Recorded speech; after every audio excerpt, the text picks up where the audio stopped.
Heart attack ಹೇಗೆ ಬರುತ್ತೆ? Heart attack ಅನ್ನೋದು ಒಂದೇ ಸಲ ಬರಲ್ಲ. ಇದು ವರ್ಷಗಳ ಕಾಲ ನಿಧಾನಕ್ಕೆ ಸ್ಲೋ ಆಗಿ ತಯಾರಾಗ್ತಾ ಇದೆ.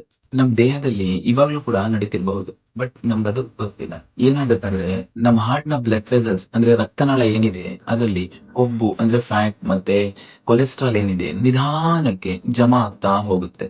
ಇದಕ್ಕೆ ಪ್ಲೇಗ್ ಅಂತ ಕರೀತಾರೆ. ತುಕ್ಕು ಹಿಡಿಯೋ ತರ ನಮ್ ಬ್ಲಡ್ ವೆಸಲ್ಸ್ ಅಲ್ಲಿ ಏನಾಗತ್ತಂದ್ರೆ ಅಂಟ್ಕೋತಾ ಹೋಗುತ್ತೆ. ನಿಧಾನಕ್ಕೆ ವರ್ಷ ವರ್ಷ ಏನಾಗತ್ತಂದ್ರೆ ದಪ್ಪ ಆಗ್ತಾ ಹೋಗುತ್ತೆ. ಅವಾಗ ಏನಾಗತ್ತಂದ್ರೆ ನಮಗೆ ರಕ್ತನಾಳ ಬ್ಲಡ್ ವೆಸಲ್ಸ್ ಏನಿದೆ ಅದು ಚಿಕ್ಕದಾಗತ್ತೆ. ಒಂದಿನ ಆ ಪ್ಲೇಗ್ ಏನಿದೆ ಅದು ಒಡೆದೋಗುತ್ತೆ. ಅವಾಗ ನಮ್ ಬಾಡಿ ಏನ್ ಮಾಡತ್ತಂದ್ರೆ ಬ್ಲಡ್ ಕ್ಲಾಟ್ ನ ರಿಪೇರ್ ಮಾಡಕಂತೇಳಿ ಕಳ್ಸುತ್ತೆ. ಬಟ್ ಆ ಕ್ಲಾಟ್ ಏನ್ ಮಾಡುತ್ತೆ ಗೊತ್ತಾ? ನಿಧಾನಕ್ಕೆ ಆ ರಕ್ತನಾಳ ಆ ಬ್ಲಡ್ ವೆಸಲ್ಸ್ ಏನಿದೆ ಅದನ್ನ ಮುಚ್ಚಿ ಹಾಕುತ್ತೆ. ಆವಾಗ ಬ್ಲಡ್ ಸ್ಟಾಪ್ ಆಗುತ್ತೆ. ಅದೇ ತರ ಹಾರ್ಟ್‌ಗೆ ಎಷ್ಟು ಬ್ಲಡ್ ಹೋಗ್ಬೇಕು ಅದು ಹೋಗಲ್ಲ. ಅದೇ ಟೈಮಲ್ಲಿ ನಮ್ಮ ಹಾರ್ಟ್ ಏನಾಗುತ್ತೆ ನಿಧಾನಕ್ಕೆ ಡ್ಯಾಮೇಜ್ ಆಗ್ತಾ ಆಗ್ತಾ ಅದು ಸಾಯಕ್ಕೆ ಶುರು ಆಗುತ್ತೆ. ಇದು ಸಡನ್ ಆಗಿ ಆಗಲ್ಲ. 10 ವರ್ಷ, 20 ವರ್ಷ, 30 ವರ್ಷಗಳಿಂದ ನಿಧಾನಕ್ಕೆ ಆಗ್ತಾ ಇರುತ್ತೆ. ಬಟ್ ಅದು ನಮ್ಗೆ ಗೊತ್ತಿರಲ್ಲ. ನಿಮ್ ಬಾಡಿಗೆ ಏನ್ ನಡೀತಿದೆ ಅಂತ ನಿಮ್ಗೆ ಗೊತ್ತಾ?